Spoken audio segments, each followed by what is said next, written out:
ஆண்டவராகிய இயேசு கிறிஸ்துவின் நாமம் மகிமைப்படுவதாக. இந்த நாளிலும் கூட நாம் கர்த்தருடைய வார்த்தையாய் தியானிக்க போகிறதான தலைப்பு, மனிதனால் கூடாதது ஆண்டவராகிய இயேசுவினால் கூடும் என்கின்ற தலைப்புல கர்த்தருடைய வார்த்தையை நாம் தியானிக்க போகிறோம். உங்கள் வாழ்க்கையில எந்தெந்த காரியம் கூடி வரவில்லை, எந்தெந்த காரியம் கூடி வர வேண்டும் என்று இருதயத்தில் வாஞ்சியோடு காத்திருக்கிற உங்களுக்கு ஆண்டவர் இந்த நாளில் சொல்லுகிறார், மனுஷனால் கூடாதது தேவனால் கூடும் என்று. அவரால் எல்லாம் கூடும். அவரால் முடியாத காரியம் எதுவும் இல்லை. ஆண்டவராகிய இயேசுவானவர் உங்கள் வாழ்க்கையில காரியங்களை முடிக்கும்படி இந்த நாளில வார்த்தை மூலமாக கடந்து வந்திருக்கிறார். நாம் இதற்காக எடுத்துக்கொள்ள போவதான வேத பகுதி, 2 வேத பகுதியை நாம் தியானிக்க போகிறோம். ஆதியாகமம் 18ஆம் அதிகாரம் 14ஆம் வசனத்துல கர்த்தரால் ஆகாத காரியம் உண்டோ என்று சொல்லப்பட்டிருக்கிறது. அதாவது இயேசுவினால் ஆகாத காரியம் உண்டோ. இதைதான் மார்க் எழுதின சுவிசேஷம் 10ஆம் அதிகாரம் 27ஆம் வசனத்துல இயேசு அவர்களை பார்த்து, மனுஷரால் இது கூடாதுதான், தேவனால் இது கூடாததல்ல, தேவனாலே எல்லாம் கூடும் என்றார். இயேசுவானவர் சொன்ன ஒரு வார்த்தை, தேவனாலே எல்லாம் கூடும். மனிதனால் ஒரு சில காரியங்கள் கூடாது, ஆனால் இயேசுவினால் எல்லா காரியங்களும் கூடும். இந்த நாள்ல நீங்கள் மனதில் நினைத்து வைத்திருக்கிற காரியங்கள்ல ஆண்டவர் சொல்லுகிற ஒரு வார்த்தை, என்னால் எல்லாம் கூடும். உங்கள் வாழ்க்கையில எல்லாம் கூடி வர பண்ண போகிறார் ஆண்டவராக இயேசுவானவர். இப்ப எந்தெந்த காரியங்கள் மனிதனால் கூடாது, அது ஆண்டவரால் மட்டுமே, ஆண்டவராக இயேசுவினால் மட்டுமே கூடும் என்பதை குறித்து நாம் தியானிக்க போகிறோம். ஒரு பாவ மனிதனை அந்த பாவத்திலிருந்து மாற்றி ரட்சிப்பது மனிதனால் கூடாதது, ஆனால் அது ஆண்டவராக இயேசுவினால் கூடும் என்று வேதம் சொல்லுகிறது. ஏன்னா இந்த பாவத்தை மன்னிக்கும் முழு அதிகாரமுடையவர் ஆண்டவராக இயேசுவானவர். அப்ப பாவத்தை மன்னிக்கிறவர் இயேசு கிறிஸ்து. மனிதனால் இது கூடாது, ஆனால் ஆண்டவராக இயேசுவினால் இது கூடும். மத்தேயு எழுதின சுவிசேஷம் 9ஆம் அதிகாரம் 2ஆம் வசனத்துல திமிர்வாதக்காரனை அவரிடத்தில் கொண்டு வந்தார்கள். இயேசு திமிர்வாதக்காரனை நோக்கி, மகனே திடன்கொள், உன் பாவங்கள் உனக்கு மன்னிக்கப்பட்டது என்றார். ஒரு திமிர்வாதக்காரனை கொண்டு வராங்க. அவர் சொன்ன ஒரு வார்த்தை பாருங்க, உன் பாவம் மன்னிக்கப்பட்டது. பாருங்க, இயேசு வந்த உடனே அவன் தன்னுடைய பாவங்களை சொல்லவே இல்லை. அவன் என்ன பாவம் செய்தான்னு சொல்லவே இல்லை. ஆனா அவர் சொன்ன வார்த்தை பாருங்க, உன் பாவம் மன்னிக்கப்பட்டது. ஏன்னா அந்த திமிர்வாதக்காரனுடைய இருதயத்தை அவர் கண்டார், அந்த பாவத்தை மன்னித்தார், அந்த திமிர்வாதம் நீங்கும்படி. முதலாவது, இது போல ஒரு பெரிய பாவ மன்னிப்பை கொடுப்பது மனிதனால் கூடாதது, ஆனால் ஆண்டவராக இயேசுவினால் கூடும். யோவான் 8ஆம் அதிகாரம் 3ஆம் வசனத்துல விபச்சாரத்தில் பிடிக்கப்பட்ட ஒரு ஸ்திரீ அவரிடத்தில் கொண்டு வருகிறார்கள், நடுவிலே நிறுத்துகிறார்கள். 8ஆம் அதிகாரம் 11ஆம் வசனம் யோவான். இயேசு அவளை நோக்கி, நானும் உன்னை ஆக்கினைக்குள்ளாக தீர்க்கிறதில்லை, நீ போ, இனி பாவம் செய்யாது என்றார். பாருங்க, இந்த பாவ மன்னிப்பை முழுமையாய் கொடுக்கக்கூடியவர் ஆண்டவராக இயேசுவானவர். மனிதனால் இது கூடாது.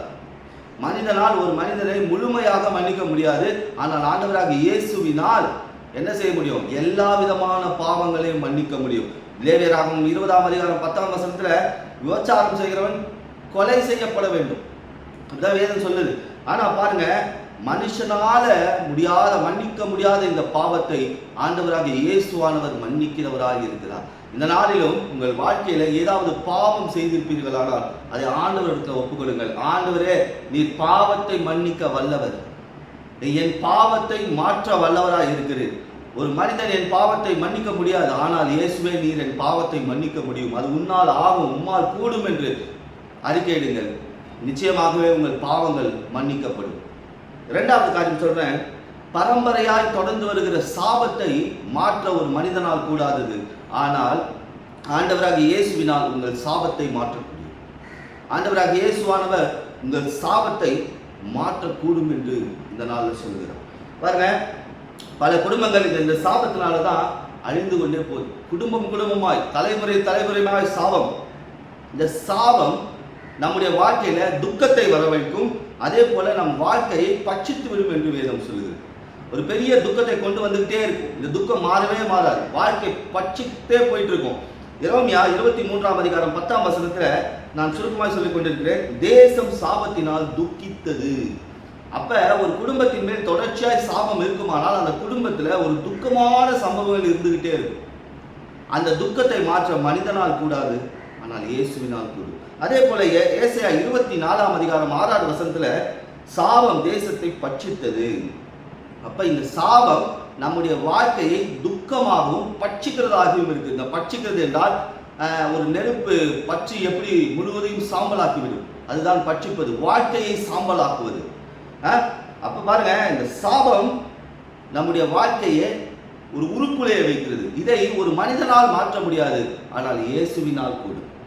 கலாத்தியர் 3ஆம் அதிகாரம் 13ஆம் வசனத்துல மரத்துல தூக்கப்பட்ட எவனும் சபிக்கப்பட்டவன் என்று எழுதியிருக்கிறபடி கிறிஸ்து நமக்காக சாபமாகி நியாயப்பிரமாணத்தின் சாபத்தை நமக்கு நீங்களாக்கி மீட்டுக் கொண்டார். பாருங்க, பரம்பரை சாபத்தை அவர் சிலுவையிலே மாற்றியிருக்கிறார். இப்ப முதலாவது காரியம், பாவத்தை முழு பாவத்தை மன்னிக்க மனிதனால் கூடாது, ஆனால் இயேசுவினால் கூடும். இரண்டாவது, பரம்பரையாய் வரக்கூடிய சாபம், அதனால் உண்டாக்கக்கூடிய துக்கம், பட்சிக்கிற காரியங்கள் எல்லாவற்றையும் மாற்ற இயேசுவினால் கூடும். மூன்றாவது காரியம் பாருங்க, இயற்கையின் நியமங்களை மாற்ற மனிதனால் கூடாது, ஆனால் ஆண்டவராக இயேசுவினால் உங்களுக்காக இயற்கையின் காரியங்களை மாற்ற முடியும். இயற்கை நியமங்கள்லாம் ரெண்டு காரியங்கள் சொல்லலாம். இயற்கையினால உண்டாகும் நன்மைகள், இயற்கையினால உண்டாகும் தீமைகள். பாருங்க, நிறைய மழை பெஞ்சா நல்லது தான், அதே நிறைய மழை வந்துருச்சுன்னா வெள்ளத்தை ஜனங்கள் மாட்டிப்பாங்க. அதுதான் இயற்கையினால வரக்கூடிய நன்மை, இயற்கையினால வரக்கூடிய தீமை.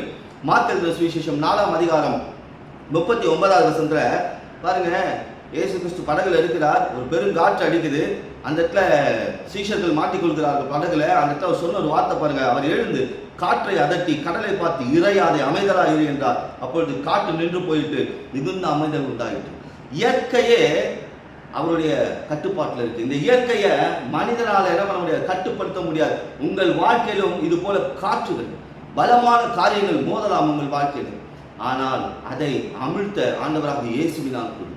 நாளை எந்த காரியம் உங்கள் வாழ்க்கையில் இறைந்து கொண்டிருக்கிறது, எந்த காரியம் உங்களை விட தள்ளு பண்ணி கொண்டிருக்கிறது, அதை மாற்ற ஆண்டவராக இயேசுவினால் கூடும். விசுவாசிங்கள், என் பாவத்தை மன்னிக்க மனிதனால் கூடாது, இயேசுவினால் கூடும். என் வாழ்க்கையில் இருக்கிற குடும்ப சாபங்களை மாற்ற மனிதனால் கூடாது, அது இயேசுவினால் கூடும். எனக்கு விரோதமாக இயற்கை எழுப்பி வந்தாலும் சரி, அந்த இயற்கையின் சீற்றங்களை மாற்ற இயேசுவினால் கூடும். இங்க பாருங்க, சுழல் காற்று நின்றுச்சு.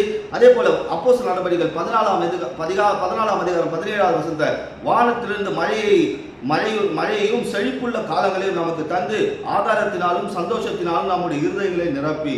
பாருங்க, இந்த இயற்கையின் மேல் அதிகாரமுடைய ஆண்டவராக இயேசுவானவர் நமக்கு ஆதாரத்தை தருகிறாராம் மழையினால. அப்ப இன்னைக்கு நம்ம சாப்பிடுற சாப்பாடு ஒரு மனிதனால அல்ல, அது இயேசுவினால் வந்திருக்கிறது. ஆண்டவராக இயேசு தான் அதை நமக்கு தந்திருக்கிறார். பாருங்க, சூரியனை உதிக்க செய்கிறார், மறைய செய்கிறார். இயற்கையின் மேல ஒரு அதிகாரம் நமக்காக. இது மனிதனால் கூடாது, ஆனால் இயேசுவினால் எல்லாம் கூடும். பாருங்க, அதே போல இயற்கையானது மனிதனை சேதப்படுத்த முடியாதபடி பாதுகாக்கிறவராகவும் இயேசு இருக்கிறார். இப்ப இயற்கை நம்மை சேதப்படுத்துனா ஒரு மனிதனால அந்த இயற்கையின் சீற்றத்தை தடுத்து நிறுத்த முடியாது, ஆனால் ஆண்டவரால இது முடியும். ஏசாயா 43ஆம் அதிகாரம் 2ஆம் வசனத்தில் சொல்லப்பட்டிருக்கு பாருங்க, நீங்கள் தண்ணீரை கடக்கும் போது நான் உன்னோட இருப்பேன், நீ ஆறுகளை கடக்கும் போது அவைகள் உன்மேல் புரளுவதில்லை, நீ அக்னியில் நடக்கும் போது வேகாது இருப்பாய், அக்னி ஜுவாலைகள் உன் பேரில் பற்றாது. பாருங்க, தண்ணீரை கடக்கும் போதும் சரி, அக்னி வந்தாலும் சரி, இதெல்லாம் இயற்கை நமக்கு விரோதமாக செய்கிற காரியங்கள். அதே போலதான் ஆவிக்குரிய வாழ்க்கையில நமக்கு சில நேரங்களில் கடந்து நீந்தி கடக்க வேண்டிய பிரயாணங்கள், அநேக அடிகள், இது போல காரியங்கள் வரும்பொழுது ஆண்டவர் நமக்கு கூடவே இருப்பேன் என்று வாக்கு பண்ணியிருக்கிறார். தானியேலை கொண்டு போய் சிங்கத்தின் கபில போட்டார், சிங்கத்தின் வாய்களை கர்த்தர் கட்டினார். சூளை, அதாவது எரிகிற சூளையில போட்டார்கள் சாத்ராக் மேஷாக் ஆபேத்நேகோ. ஆனா பாருங்க, அவர்கள் மேல ஒரு நெருப்பு கூட படலை. இயற்கையின் மேல அதிகாரம் உடையவர். அப்படிப்பட்ட சூழ்நிலைகள் உங்கள் வாழ்க்கையில வந்தாலும் சரி, நெருக்கடியான ஒரு சூழ்நிலை, அப்படியே பட்சிக்கிற ஒரு சூழ்நிலை வந்தாலும் ஆண்டவர்களை பாதுகாக்கிறவராக இருக்கிறார். அந்த இயற்கையின் இன்னொரு வல்லமை பாருங்க, இருள். இயற்கையோட இன்னொரு வல்லமை இருள். ஆண்டவர் பாருங்க, அந்த இருளான காரியத்தையும் வெளிச்சமாய் மாற்றுகிறவராக இருக்கிறார். உங்கள் வாழ்க்கையில எப்படிப்பட்ட இருளை நீங்கள் கடந்து வந்து கொண்டிருந்தாலும் சரி, இந்த செய்தியின் வார்த்தை விசுவாசிங்கள், இந்த இருள் வெளிச்சமாய் மாறும். மத்தேயு 4ஆம் அதிகாரம் 15ஆம் வசனத்துல, இருள் இருக்கும் ஜனங்கள் பெரிய வெளிச்சத்தை கண்டார்கள், மரண இருளின் திசையில் இருக்கிறவர்களுக்கு வெளிச்சம் உதித்தது. பாருங்க, இயற்கையின் மேல ஒரு பெரிய அதிகாரம், வாழ்க்கையில் இருக்கிற இருளின் மேல பெரிய அதிகாரம், வாழ்க்கையில் இருக்கிற போராட்டங்களின் மத்தியில அவர் பெரிய அதிகாரம் உடையவராக இருக்கிறார், அதை மாற்றும்படி. சங்கீதம் 91:5-6 வசனம் இப்படியாக சொல்கிறது, இரவில் உண்டாகும் பயங்கரத்துக்கும் பகலில் பறக்கும் அம்பிற்கும் இருளில் நடமாடும் கொள்ளை நோக்கும் மத்தியானத்தில் பாழாக்கும் சங்காரத்துக்கும் பயப்படாதிருப்பாய். இந்த இருள் எதையெல்லாம் காட்டுது பாருங்க. வியாதி பயங்கரத்தை காட்டுது. நம்முடைய வாழ்க்கையில இப்படிப்பட்ட இயற்கையின் நியமங்களுடைய வல்லமையை மாற்ற ஆண்டவராக இயேசுவினால் முடியும், மனிதனால் முடியாது. பாருங்க, மனிதனால் கூடாத காரியம் இயேசுவினால் கூடும். அதாவது முதலாவது நாம் பார்த்தோம், ஒரு மனிதனுடைய பாவத்தை முழுமையாய் மன்னிக்க இயேசுவினால் கூடும். இரண்டாவது, குடும்ப சாபங்களை மாற்ற ஆண்டவராக இயேசுவினால் கூடும். இயற்கை நியமங்களை உங்களுக்காக மாற்ற ஆண்டவராக இயேசுவினால் கூடும். அடுத்தது பாருங்க, நாலாவது காரியம், நம்முடைய வாழ்க்கையில தீர்காயுசை தர ஒரு மனிதனால் கூடாதது, ஆனால் அது இயேசுவினால் கூடும். தீர்காயுசுள்ள ஒரு வாழ்க்கை, வியாதி இல்லாத ஒரு வாழ்க்கையை தர ஆண்டவராக இயேசுவினால் முடியும். எஸ்ரா 6ஆம் அதிகாரம் 10வது வசனத்துல, எருசலேமில் இருக்கிற ஆசாரியர்கள் பரலோகத்தின் தேவனுக்கு சுகந்த வாசனையான பலிகளை செலுத்தி ராஜாவுக்கும் அவர் குமாரருக்கும் தீர்காயுசு உண்டாக மன்றாடும்படி இப்படி செய்தார்கள். ஒரு மனிதனால கூடாததை ஆண்டவராக இயேசுவானவர் பாருங்க ஜெபம் பண்றாங்க, ராஜாவுக்கும் மகளுக்கும் தீர்காயுசு வேணும்னு சொல்லிட்டு. இப்ப நம்முடைய சரீரங்களில் காணப்படுகிற வியாதியை நீக்கி நமக்கு தீர்காயுசை தர அவரால் கூடும். எத்தனை பேர் வியாதியோடு இருக்கிறீங்க? விசுவாசிங்க, என்னுடைய வியாதி நீங்கும், என் மன வியாதி நீங்கும், என் சரீர பிரகாரமான வியாதி நீங்கும். இது நீங்கி எனக்கு ஒரு தீர்காயுசு உண்டாகும். அப்ப பாருங்க, 4 காரியத்தை சொல்லியிருக்கிறேன். மனிதனால் கூடாத காரியங்கள் என்ன? முதலாவது, முழுமையான ஒரு பாவத்தை மன்னிக்க மனிதனால் கூடாது, ஆனால் இயேசுவினால் கூடும். பரம்பரை சாபத்தை முறிக்க மனிதனால் கூடாதது, ஆனால் அது இயேசுவினால் கூடும். இயற்கை நியமங்களை மாற்ற மனிதனால் கூடாது, அது இயேசுவினால் கூடும். அடுத்தது பாருங்க, நமக்கு தீர்காயுசை தர ஒரு மனிதனால் கூடாதது, ஆனால் இயேசுவினால் கூடும். 5வது காரியம், மனிதனை பாதாளத்திற்கு தப்புவிக்க ஒரு மனிதனால் கூடாது, ஆனால் அது இயேசுவினால் கூடும். ஒரு மனுஷனை பாதாளத்திலிருந்து ஒரு மனிதன் தப்புவிக்க முடியாது, ஆனா ஆண்டவராக இயேசுவினால் அது கூடும். பாருங்க, இந்த மனிதனுக்கு மரித்த பிறகு, மனுஷன் மரித்த பிறகு 2 இடத்துக்கு போறான். ஒண்ணு, ஆறுதல் நிறைந்த பரதேசுக்கு போகிறான். 2வது, வேதனை நிறைந்த பாதாளத்துக்கு போகிறான். 2 இடத்துக்கு தான் போக முடியும் மரித்து. ஆனா ஆண்டவர் சொல்றாரு பாருங்க, நீ மரித்த பிறகு பரதேசில் இருப்பாய். ஒரு மனிதன் பரலோகம் கொண்டு போக முடியாது, ஆனால் ஆண்டவராக இயேசுவினால் அது கூடும். பாருங்க, ஏன் அப்படின்னா, அவர் பரலோகத்தில் இருந்து வந்தார் நம்மை பரலோகத்திற்கு கொண்டு செல்லும்படி. ஒரு உதாரணத்தை சொல்றேன். லூக்கா 23ஆம் அதிகாரம் 43ஆம் வசனத்துல, சிலுவையில 2 பக்கம் 2 கல்லர்கள் அடிக்கப்பட்டிருக்காங்க. ஒருத்தன் தூஷணமா பேசுறான் இயேசு கிறிஸ்துவை, ஒருத்தன் ஆறுதலா பேசுறான். அவர் இயேசுன்னு அறிக்கைறான். அங்க சொன்ன ஒரு வார்த்தை பாருங்க, அவர் சொன்ன ஒரு வார்த்தை, இன்றைக்கு நீ என்னோடு கூட பரதேசில் இருப்பாய் என்று மெய்யாகவே உனக்கு சொல்லுகிறேன். பாருங்க, ஒரு மனிதன் பரலோகம் கொண்டு செல்ல முடியாது, ஆனால் ஆண்டவராக இயேசுவினால் ஒரு மனிதனை பரலோகம் கொண்டு செல்ல முடியும். ஏனெனில் அவர் பரலோகத்திலிருந்து வந்தார், மறுபடியும் பரலோகத்திற்கு சென்றிருக்கிறார். இன்றைக்கு 5 காரியங்களை சொல்லியிருக்கிறேன். மனிதனால் கூடாத காரியம், மனிதனால் கூடாத காரியம், ஒரு பாவியை நீதிமானாய் மாற்ற மனிதனால் கூடாது, ஆனால் ஒரு பாவியை நீதிமானாய் மாற்ற இயேசுவினால் கூடும். சாபங்களை மாற்ற ஒரு மனிதனால் கூடாதது, ஆனால் சாபத்தை மாற்றி ஒரு மனிதனை ஆசீர்வதிக்க இயேசுவினால் கூடும்.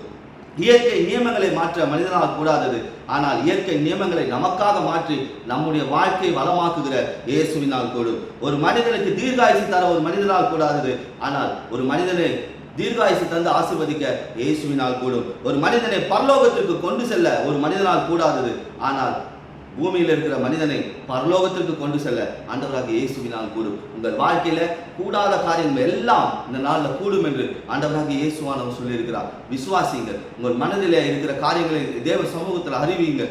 ஆண்டவர் இதனால் ஒரு வார்த்தையை கொடுத்திருக்கிறார். இந்த வார்த்தையை வைத்து ஜெபியுங்கள். என் இயேசுவினால் எல்லாம் கூடும். என் வியாதியை மாற்ற இயேசுவினால் கூடும். என் தரித்திரத்தை மாற்ற இயேசுவினால் கூடும். என் வாழ்க்கையில பார்த்து கொண்டிருக்கிற இயற்கை நியமங்களை மாற்ற இயேசுவினால் கூடும். என் வாழ்க்கையில தொடர்ச்சியாக வருகிற சாபத்தை மாற்ற இயேசுவினால் கூடும். என் வாழ்க்கையில என்னுடைய வாழ்க்கையை தீர்காயுசாய் மாற்ற இயேசுவினால் கூடும். என் முடிவை இயேசுவானவர் பரலோகத்தில் கொண்டு போய் முடிப்பார் என்று விசுவாசிங்கள்.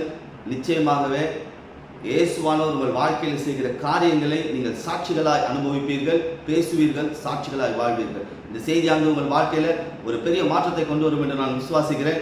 கர்த்தர் தாமே உங்களையும் உங்கள் குடும்பத்தையும் உயர்த்தி ஆசீர்வதிப்பாராக. ஆமென்.